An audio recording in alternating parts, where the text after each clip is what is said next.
이상 두 분의 발표에 대해서 세 분의 토론을 듣도록 하겠습니다. 토론 순서는 자료집에 나와 있는 순서대로 권성훈 입법조사관께서 먼저 토론을 해주시기 바랍니다. 네. 안녕하십니까. 국회 입법조사처 권성훈 입법조사관입니다. 데이터에 기반한 전자상거래법 그리고 유통산업발전법 입법 영향평가, 입법평가에 대한 발표 잘 들었습니다. 현 시점에서 데이터 기반 입법평가에 대해서 최첨단에 서 있는 연구들을 보게 돼서 개인적으로는 매우 기쁜 마음입니다. 연구 내용에 대해서 큰 이견은 없습니다. 시간 관계상 인상 깊게 본 부분보다는 추가적으로 고려하실 수 있는 아이디어 위주로 말씀을 드리도록 하겠습니다. 먼저 전자상거래법 입법평가 사례 부분에 대해서는 이 연구에서는 데이터 기반 입법평가의 일환으로 설문조사를 추진하셨습니다. 이 설문조사는 정부가 기존에 수집해서 공개한 그러한 통계가 아니라 소비자 관점에서 새롭게 조사된 것이므로 이 조사만으로도 이 연구는 충분한 가치를 갖고 있다라고 생각됩니다. 향후에는 이 분석에 더해서 좀 상호 관련성이 있는 변수들을 결합하는 분석도 상당히 재미가 있을 것 같습니다. 제가 든 생각이 20명의 이용자가 있는데 5건의 피해가 발생한 거랑 10명의 이용자가 있는데 5건의 피해가 발생한 거랑은 문제인식이 다를 수 있을 것 같습니다. 그래서 설문 항목을 봐야지 알겠습니다만 예를 들어서 이용자 수의 피해 발생 비율을 곱하고 또는 구제 비율을 곱해서 그 상대적인 값을 비교하는 것도 재미있을 것 같습니다.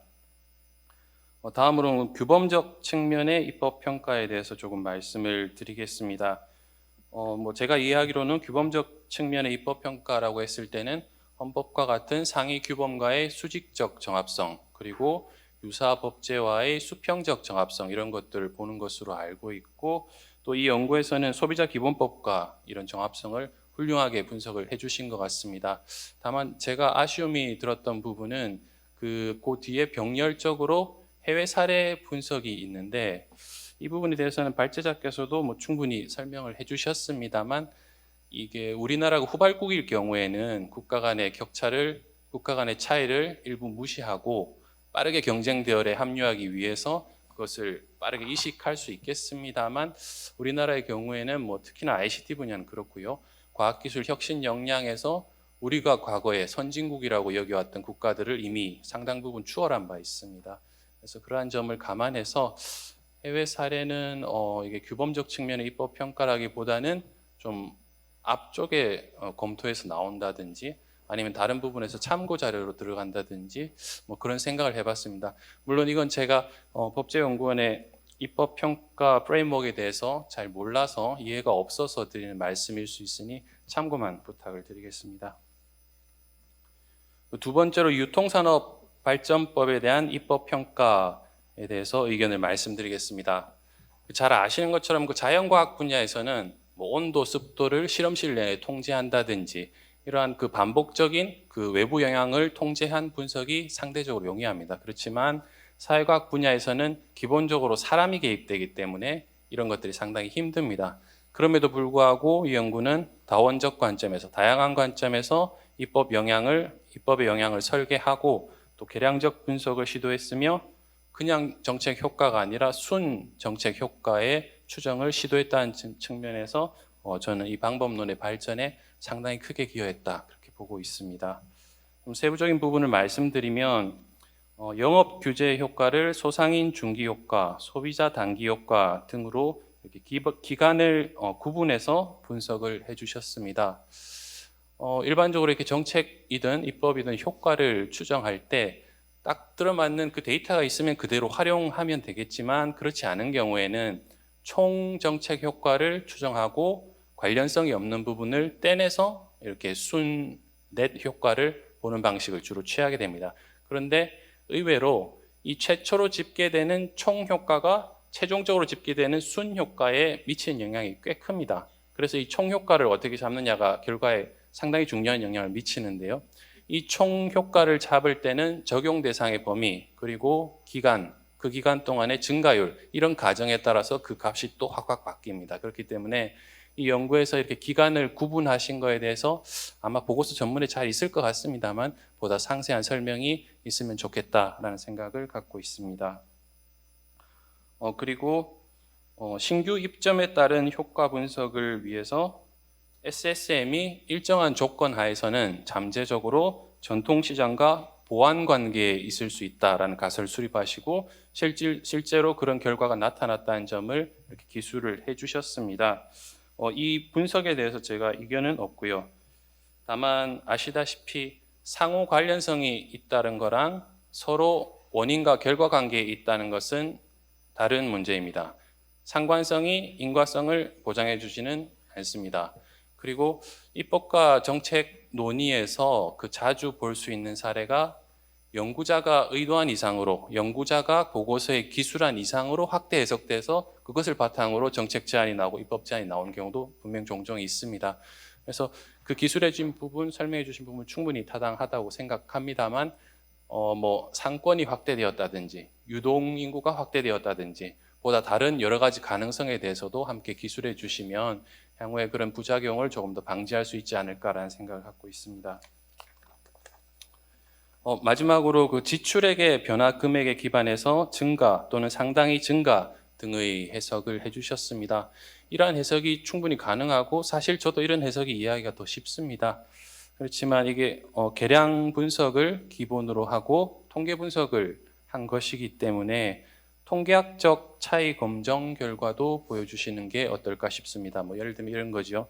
전과 후를 비교해 봤을 때, 통계적으로 비교해 봤을 때 차이 검정을 해봤더니 유의확률 p-value가 0.04 정도로 통계적으로 그 차이가 유의미하다고 결론이 나왔다. 이런 결과도 함께 제시를 할 수 있다고 생각합니다.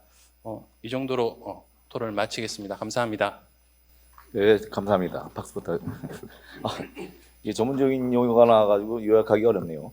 예, 여기서는 여러 가지 그 입법 평가에 대해서 보완 사항 그리고 발전 사항 그리고 향후 연구 보고서에서 보다 심층적으로 고려할 수 있는 연구 방향을 중심으로 좀 말씀드렸다고 요약할 수 있겠습니다. 예, 다음으로 우리 김현수 교수님께 토론 부탁드리도록 하겠습니다. 네, 안녕하십니까. 부산대 김현수입니다. 우선 이렇게 귀한 자리에서 발표의 기회를 가지게 되어서 매우 영광으로 생각을 합니다. 저도 약 10년 전에 법제연구원에서 입법평가 연구실에서 근무를 했었고요. 당시 근무를 하면서 입법평가 관련된 보고서를 작성한 그런 경험이 있습니다.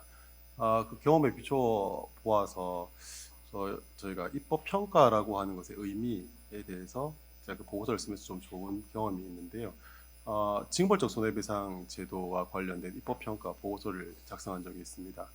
징벌적 손해배상 제도가 당시에 이제 국내에서는 첨예하게 도입을 이제 할 것이냐 여부에 대해서 논의가 있었는데 이제 2000년대 초반, 2010년대 초반까지만 하더라도 대부분이 규범적인 방법론에 의해서 즉 20세기 초반에 대륙법계에서 채택한 민사, 형사, 준별론에 근거해서 법 이론적인 논의가 계속이 되었습니다. 그 법 이론적 논의만 계속이 되다 보니까 결국 징벌적 손해배상 제도라고 하는 영미법계 제도가 과연 대륙법을 택하고 있는 우리나라에 적합한 것인가에 대해서 결론을 내리는데 상당히 어려움이 있었습니다. 여하튼 우여곡절 끝에 하도급법에서 징벌적 손해배상 제도가 도입이 되었는데요. 이후에 유사한 입법들이 징벌적 손해배상을 도입하는 이러한 입법들이 계속 있었습니다.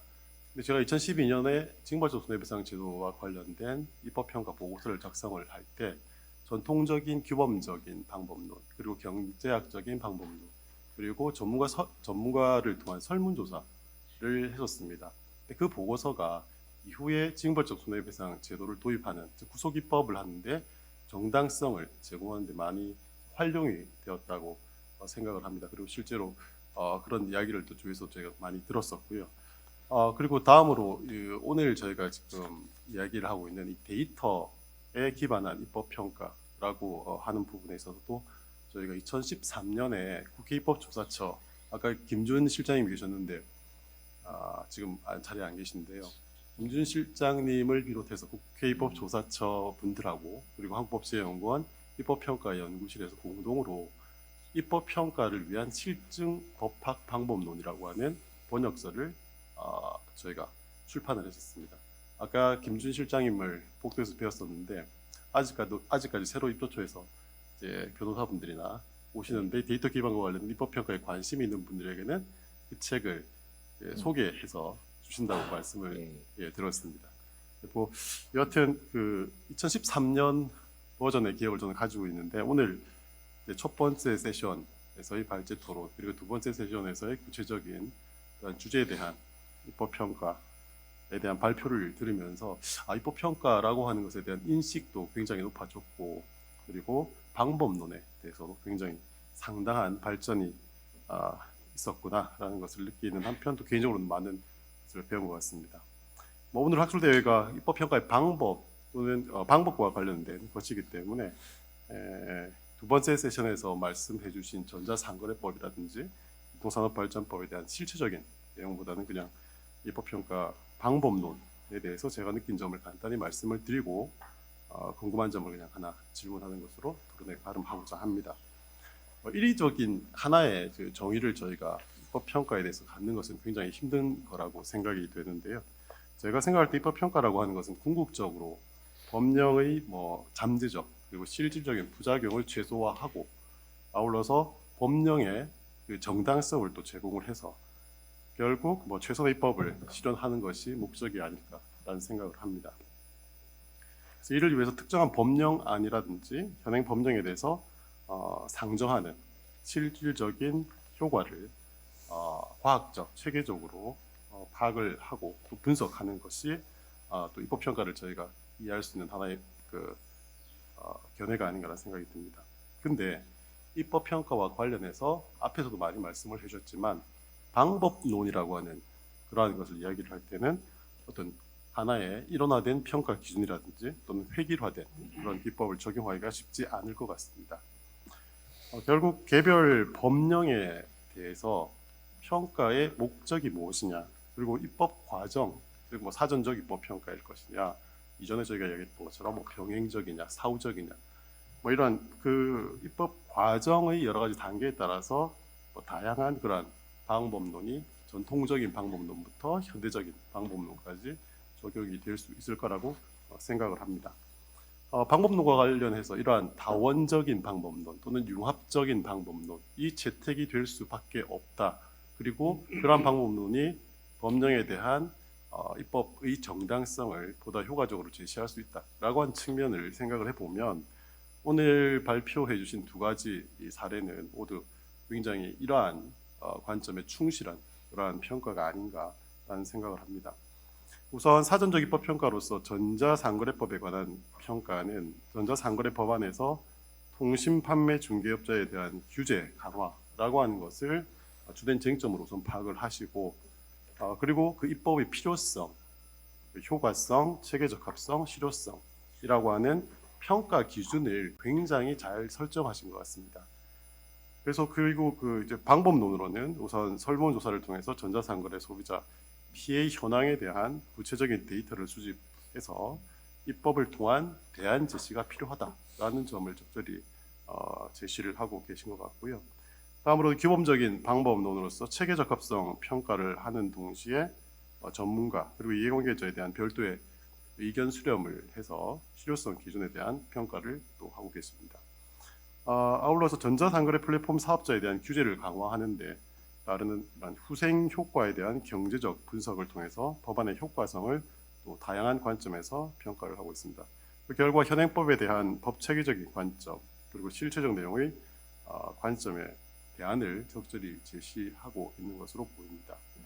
다음으로 사후적인 입법 평가라고 할 수도 있을 것 같은데요. 유통산업발전법에 대한 그러한 사례는 이 유통산업발전법에 있어서 주요한 규제가 어떠한 실질적인 효과를 가지느냐라는 것을 판단하는 것을 주된 목적으로 하고 있고 이 역시 규범적, 경제적, 사회, 과학적 방법론을 적절히 잘 활용하고 있는 그러한 사례라고 볼 수 있을 것 같습니다.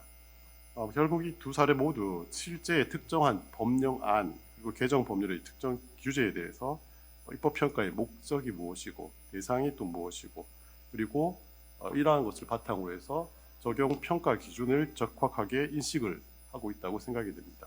그리고 이를 바탕으로 해서 평가 방법을 선정하는 데 있어서도 다원적인 방법 그리고 방법론적인 일종의 협업 체계를 잘 구축하고 있는 것이 아닌가라는 생각이 듭니다. 그래서 결국은 애초에 의도했던 입법평가의 목적을 잘 달성하고 있다고 생각을 합니다. 끝으로 두 분의 발표자분들께 같이 공통된 질문 하나 드리고 싶은데요. 오늘 그 첫 번째 세션에서 사전적인 입법평가 방법 또는 사후적인 입법평가 방법에 대해서 여러 가지 방법론들이 제시가 되었습니다. 아울러서 최근에 법제연구원에서 나온 보고서에서도 예를 들면 소셜 빅데이터 분석이라든지 법률 혜택 분석 그리고 행동 과학 분석 방법론 이런 다양한 새로운 형태의 데이터 기반 방법론이 소개가 되고 있는 것 같은데요. 제 개인적인 생각으로는 이들 여러 가지 방법론을 잘 협업 체계, 방법론에 대해서 협업 체계를 구축을 하면은 입법 평가를 보다 더 효율적으로 효과성이 높도록 저희가 입법 평가를 할 수가 있을 것 같은데 이러한 그 새로운 데이터 기법 오늘 있었던 그 내용 또는 이전에 최근에 이제 여러 가지 데이터 기반의 입법 평가 방법론을 보시고 지금 전자상거래법 그리고 유통산업발전법에서 혹시 추가적으로 만약에 새로 하신다고 하면 어떤 방법론을 좀 추가적으로 도입을 하고 싶으신지 여기에 대해서 좀 의견을 주시면 감사하겠습니다. 제 토론은 이것으로 마치겠습니다. 네, 박수 부탁드립니다. 예, 많은 말씀을 주셨는데요. 예, 교수님께서는 입법평가를 위해서 획일화된 기준이나 기법을 적용하는 것은 쉽지 않으므로 다원적이고 융합적인 방법론이 필요하다는 중요한 말씀 외에 많은 부분을 또 던져주셨습니다. 또 발표자들한테 질문도 하셨고요. 예, 마지막으로 최은철 교수님께 토론을 부탁드리도록 하겠습니다. 네, 안녕하세요. 건국대학교의 주윤철입니다. 오늘 법제연구원 개원 30주년 학술대회 또 입법조사처 공동으로 하는 학술대회에 토론으로 참가하게 돼서 기쁘게 생각합니다. 법제연구원은 잘 아시다시피 이제 법제발전, 법제연구 전문 유일한 어떻게 보면 유일한 전문 연구기관이죠. 30년 동안 그 좋은 법을 어떻게 만들 것인지에 대한 이론적 연구 또 실무적인 그런 연구들을 계속 해왔고요. 앞으로도 더 많은 연구가 있고 더 많은 기회가 있을 것으로 생각을 합니다. 지금 입법 평가라고 지금 오늘 이제 계속 논의가 되어 왔는데 입법 평가 지금 아까 보니까 이제 더불어민주당이 제출한 국회법 개정안을 보니까 거기에는 입법 영향 분석이라고 이제 그 법률에 이제 그 규정을 적고 있어서 앞으로는 그 전에 초반에 입법 평가인지 아니면 입법 영향 분석인지 또는 이게 저는 이제 이 제도를 소개할 때 독일식으로 이제 법률에 대한 결과 예측 이렇게 소개를 하고 그랬었는데 이게 이제 어느덧 약 15년 입법 평가 팀이 14년이 됐고 벌써 그렇게 됐습니다만 어느덧 이제 10여 년이 지나면서 용어는 정리가 된 것 같습니다. 아마 제 기억에는 당시에 법제연구원은 계속 이제 박영도 박사를 중심으로 해서 입법 평가를 계속 이야기했었고 입법조사처에서는 앞에 계신 김주 실장께서 입법 영향 분석을 주로 얘기하셨던 것 같은데 입법조사처의 안이 이제 국회법의 입법 영향 분석으로 용어가 정리된 것 같습니다. 그런데 아까 보니까 행정규제기본법도 보면 이제 규제 영향 분석이라고 해서 같은 영향 분석이라는 말을 쓰고 있고 행정규제기본법은 이제 그 영향 분석, 규제 영향 분석을 미리 예측한다, 사전에 한다라고 되어 있고 그렇게 해서 본다고 한다면은 국회법 개정안에 담겨 있는 입법 영향 분석도 그리고 또 각 영향 분석이 대상이 되는 각 호로 지금 정하고 있는 내용을 보니까 사전 분석을 원칙으로 하는 것으로 이해가 되고 있습니다. 그리고 또 보니까 이제 한시법 같은 유효기간이 정해진 법률에 대해서도 규제 영향 분석서를 제출하도록 하고 있고 하는 점들을 보았을 때 이제 사전 분석을 하고 그리고 이제 필요에 따라서 아까 앞에서도 앞 세션에서 잠깐 나왔었습니다만 법률에 따라서는 제정된 이후에 그런 내용을 입법 기술로 이제 법률 속에 넣을 수 있을지도 이제 넣어도 충분히 된다고 생각합니다만 예를 들어 3년 또는 5년 기간에 따라 유통산업발전법 또는 중소 전자상거래법 같은 이런 특별히 또 그 상대적으로 계량적 분석도 가능한 그런 계량적 분석이 상대적으로 용이한 그런 법률들의 경우에는 뭐 한 5년 정도, 3년 정도 텀을 법률 속에 규정해가지고 중간중간 평가를 하는 뭐 그런 입법 기술도 앞으로 이제 가능하지 않을까 뭐 이렇게도 생각을 합니다. 저는 이 전자상거래법이라든가 유통산업발전법에 대해서 그 구체적인 내용을 전혀 알지 못하는 사실상 문외한이기 때문에 이 두 연구자께서 지금 연구하시고 분석한 그 구체적인 내용에 대해서는 말할 수 있는 그런 입장에 있지 못합니다. 그리고 오히려 제가 말을 보태서 오히려 혼란만 아니면 저희 무지만 나타낼 수 있을 것 같아서 그 부분은 거의 이제 생략을 하고요. 그냥 제가 제 기억에 지금 제가 2004년인가 5년에 당시 법제처에서 발주했던 입법평가 제도의 제도화에 관한 연구라는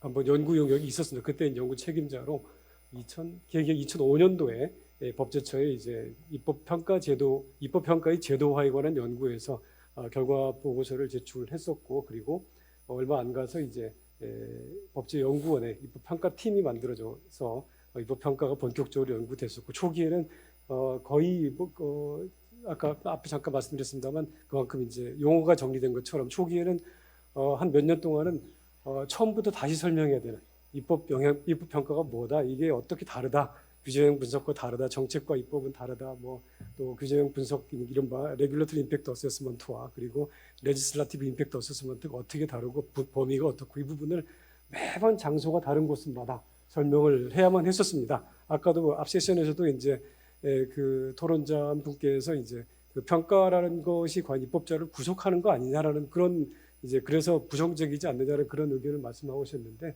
사실 여기 이제 대부분 이제 거의 동의를 합니다. 입법 평가 내지는 또는 입법 영향 분석 자체의 결과는 결국은 입법자에게 좋은 법을 만들도록 하기 위한 최종적인 결정을 위한 하나의 자료 중의 하나로서 주요 자료로서 제공되는 것이지 입법자를 뭐 그 헌법이 그 헌법 40조가 규정하고 있는 입법권을 어떤 평가 결과를 가지고 구속하고자 하는 것은 절대 아니다라는 점들은 이미 다 이해가 된 것 같습니다. 그것이 이제 그렇게 될 때까지도 상당히 오랜 기간이 걸렸고요. 이제 지금은 이제 문제는 이제 그러면 얼마나 그 신뢰성이 높은 그리고 앞에서 나왔습니다만 이것이 중립적이고 독립적이어서 그래서 입법자들이 결정을 하는 데 있어 가지고 얼마큼 신뢰도 높은 그런 그 분석서인지 분석 결과인지 따라 이제 결국은 이제 그 방법론들 또 방법론들에 관한 이제 구체적인 논의들이 이루어질 것 생각을 합니다. 국회법이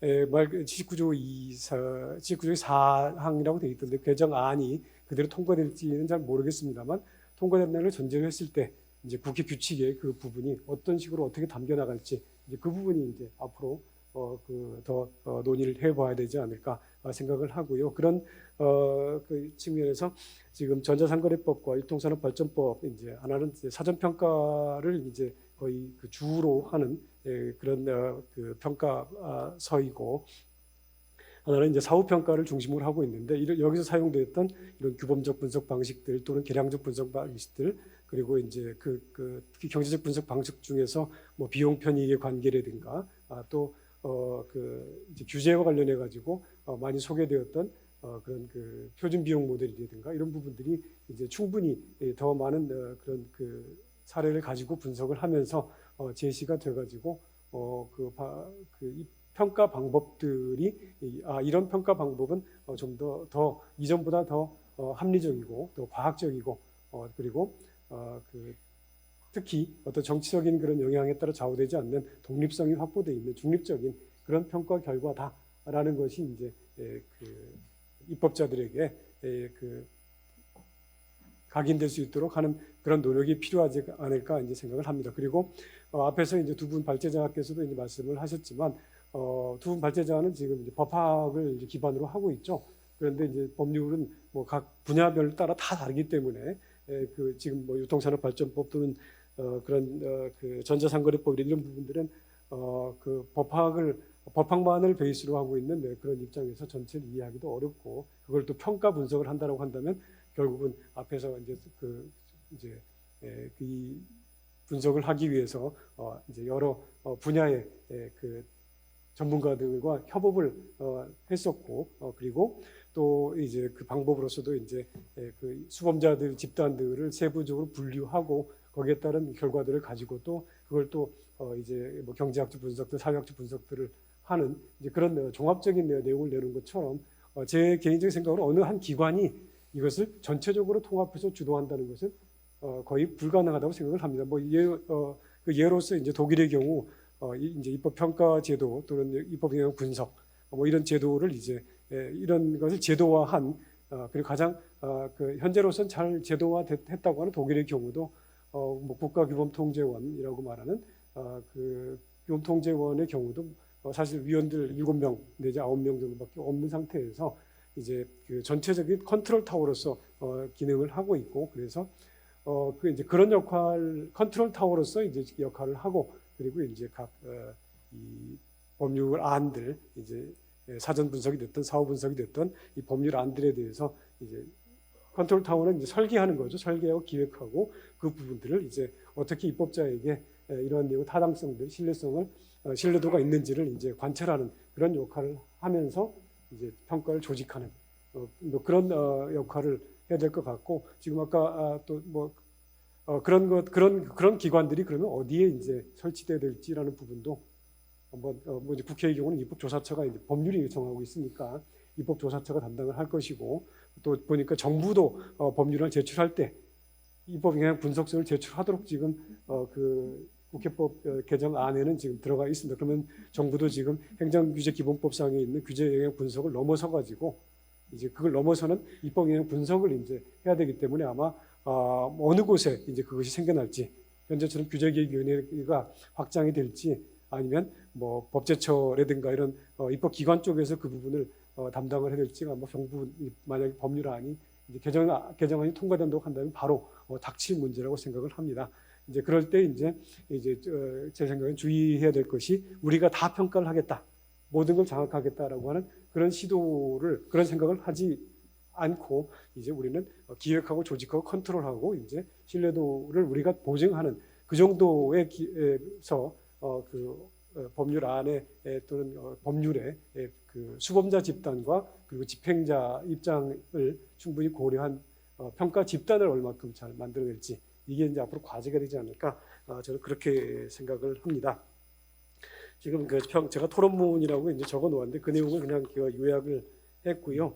그리고 이제 김인정 박사님, 최욱임 박사님께서 하신 그 전자상거래법 유통산업발전법에 대한 그 평가 내용에 대해서 제가 그 뭐 아까 말씀드렸지만 법률 자체에 대해서 잘 모르기 때문에 그 구체적인 멘트는 생략을 하고 다만 그 이제 아까 그 최욱임 박사님 쪽에 이제 주로 규제 이제 쪽을 이제 다 규제를 하고 있기 때문에 규제는 필연적으로 이제 규제가 규제 목적대로 실현되고 있는지를 이제 또 평가를 해야 되고 또 규제가 하나 설정이 되면 그 규제가 규제가 얼마큼 잘 집행되고 있는지와 관련해서 이제 집행 쪽에서 즉 이제 관료 비용들이 이제 결국 발생을 합니다. 그런 부분들까지 같이 한번 그 분석이 됐었으면 또 어땠을까라는 그런 그 생각이 잠깐 들었었습니다. 제가 지금 뭐 그 이 토론문과 토론문을 관계없이 그냥 그 얘기를 해가지고 약간 두서가 없이 얘기가 됐는데요. 이제 입법 영향 분석으로 아마 이제 결정이 될 것 같은 이 입법 영향 분석 제도가 좀 분석이 이제 좀 더 뭐 법령을 기반으로 그리고 조직 기타 그 방법론까지 전부 다 잘 제도화되고 잘 짜여서 그래서 이제 그 입법 평가 또는 뭐 입법 분석의 최종 목적 또는 입법자의 그런 헌법적 의무인 좋은 법률을 그 좀 더 나은 법률들을 만들어 나갈 수 있는데 기여를 했으면 좋겠다라는 그런 그 생각을 말씀드리고 그냥 토론을 마치도록 하겠습니다. 감사합니다. 네, 말씀 감사합니다. 네, 최현철 교수님께서 입법 평가의 제도화에 관한 매우 그 의미 있는 말씀을 해주셨습니다. 네, 이상 토론을 마치고 발표자분들께 다시 마이크를 돌리겠습니다. 이 발표자분께서는 토론 내용 중에 여러 가지 질의 사항이나 혹은 답변이나 혹은 보충할 내용이 있으시면 각각 한 3분에서 5분 이내로 좀 정리를 해주시면 감사하겠습니다. 먼저 김인정 팀장님 먼저 부탁드립니다. 네, 세 분 다 너무 좋은 말씀 많이 해주셔가지고 대체로 다 수용합니다. 그래서 저는 특별히 많이 말씀드릴 건 없고요. 약간 뭉뚱그려서 답을 드리도록 하겠습니다. 권성훈 입법조사관님 또 상호 관련성 있는 변수를 통해 가지고 분석하는 것도 재밌겠다 하셨는데 제가 그걸 받아 적으면서 1세션 생각을 떠올렸습니다. 1세션의 발표 입법조사처 조사관님들 발표를 들으면서 저분들하고 같이 협업을 해서 한다면 굉장히 좋은 보고서가 나오겠구나. 저희가 가지지 못한 그런 경제적인 분석 방법들을 굉장히 많이 이미 습득하고 계시고 또 아이디어를 가지고 계시구나 하는 생각을 했었거든요. 그래서 좀 앞으로 그런 기회가 있었으면 좋겠다는 생각을 해봤고요. 또 사실 그런 의미에서 최윤철 교수님도 말씀해 주신 것 같습니다.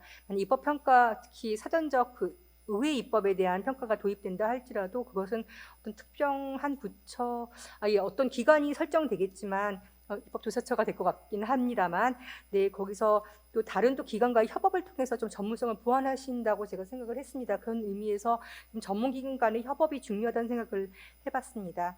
그다음에 김현수 교수님께서 또 마지막 질문으로 소셜 빅데이터 분석, 법률 네트워크 분석, 행동과학 분석 방법론 같은 걸 만약에 도입한다면 어떻게 하겠느냐는 질문을 주셨는데 사실 이런 이 분석 방법론에 대해서는 사실 작년에 이유봉 박사님이 데이터 기반 입법 평가라고 하는 그 보고서에서 잘 설명해 주셨습니다. 그래서 저는 짧게 답을 드리자면 법률 네트워크 분석 같은 경우에는 이 법률 규정 또는 이 법률이 어떤 다른 법률 또는 규정과 상호 굉장히 복잡한 관계를 맺고 있는 경우에 분석하는 경우다 보니까 일반적으로 분석하기는 쉽지 않다는 생각이 들고, 하지만 소셜 빅데이터 분석의 경우에는 저희가 설문조사 같은 거 할 때 사실 설문조사지를 만드는 연구자의 머릿속에서 나오다 보니 좀 한계가 있는데 좀 미리 이런 소셜 빅데이터 분석 등을 통해서 언론이라든지 또는 인터넷이라든지 이런 데서 일반 대중들이 가지는 어떤 궁금증과 관심 가지는 사항들을 좀 먼저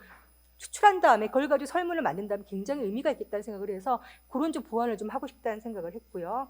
또 행동과학 분석 같은 경우에도 지금 저희가 하고 있는 현행 BC 분석이라고 하는 것이 비용 대비 효과 이렇게 본다면 그냥 단지 비용이 많이 들지 않았으면 좋겠다는데 좀 초점을 맞추고 있는 것 같은데, 행동과학 분석은 과연 이 법률을 우리가 설계하고 이것을 제정했을 때 정말 그 목적이 시민들의 행동에 의해서 바로 그렇게 규범이 받아들여지고 효과를 발휘할 것인가를 볼 수 있는 분석이라서 조금 더 입법의 효과성을 분석하는데 굉장히 효과적인 방법인 생각이 들었습니다. 그래서 이게 좀 쉽지는 않겠지만 저희 좀 연구를 해서 이런 방법도 시도해 보고 싶습니다.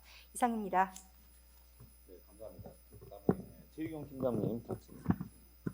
네, 사실 저는 경험이 가장 일천한 연구자였던 것 같아서 세 분 또 토론자님들께서 주신 말씀 감사히 잘 보고 듣고 배울 수 있었던 것 같습니다.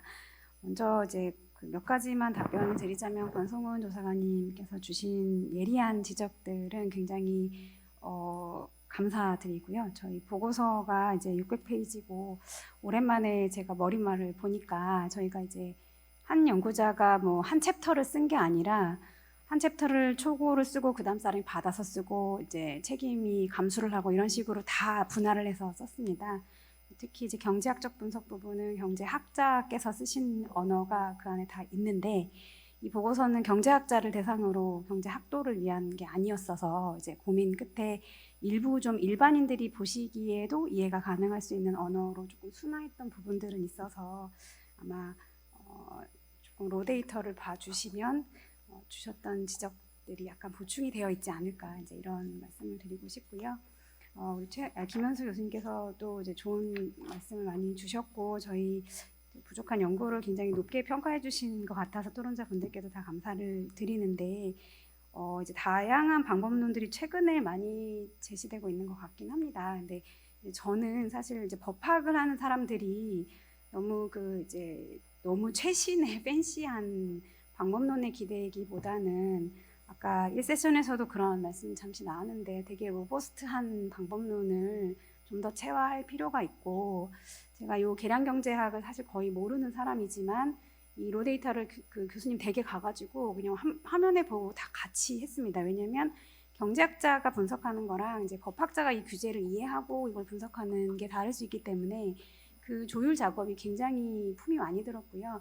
그러나 이제 한번 해보고 나니 사실은 이러한 어떤 누가 평가해 놓은 것을 보고 또는 분석해 놓은 것을 보고 왜 이렇게 안 했냐 저렇게 안 했냐 이런 평가보다는 이런 정도의 어떤 또 다른 연구진들이 깨서 또 유통산업발전법 규제를 놓고 이런 데이터를 또다시 분석을 하셔서 다른 관점을 제시해 주실 수 있다면 오히려 그 이제 다원적 방법론이 다시 여러 번 반복해서 더 탄탄한 방법론들을 개발하는 것이 오늘날 지금 현재 입법 평가 내지 지금 우리가 이야기하고자 하는 입법 영향 분석의 현 주소에는 조금 더 현실적이지 않을까 이런 생각을 좀 해봤고요. 한번 해보고 싶은 거가 있다면 그 매출액을 확인하는 겁니다. 정말로.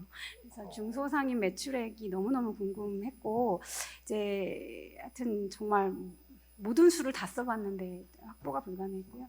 온라인 매출 데이터나 이제 이런 것도 사실 구해보고 싶은데 최근에 신문 지상에 보시면 카드 매출 데이터를 뭐 어느 기관에서 사서 이제 분석했다 뭐 이런 말씀을 들으면 마치 카드 데이터를 다 구했으니까 이건 맞겠구나 하시겠지만 그 데이터 굉장히 부분적입니다. 그래서 일단 뭐 카드사에서 주실 때도 그걸 통으로 주시기 때문에 잘 발라냈는지 여부를 확인하셔야 하고요. 로 데이터를 절대 보여주지 않으세요. 그래서 그 부분도 사실은 이제 카드 데이터를 전국의 어떤 해당 시장 저희가 57개 시장이 있다면 그 시장에 있는 카드 데이터를 다 받아야 하는데 그렇게는 구할 수가 없습니다. 비용적으로도 불가능하고요. 그래서 이제 그때 욕심은 그런 데이터를 알 수 있다면 정말 속이 시원하겠다 이런 생각을 좀 했고 논란이 사실 정말 데이터를 보면 논란이 잠식될 수 있을 것 같았는데 그게 꼭 가능한 건 아닐 수도 있겠다는 생각은 듭니다. 또 최윤철 교수님 워낙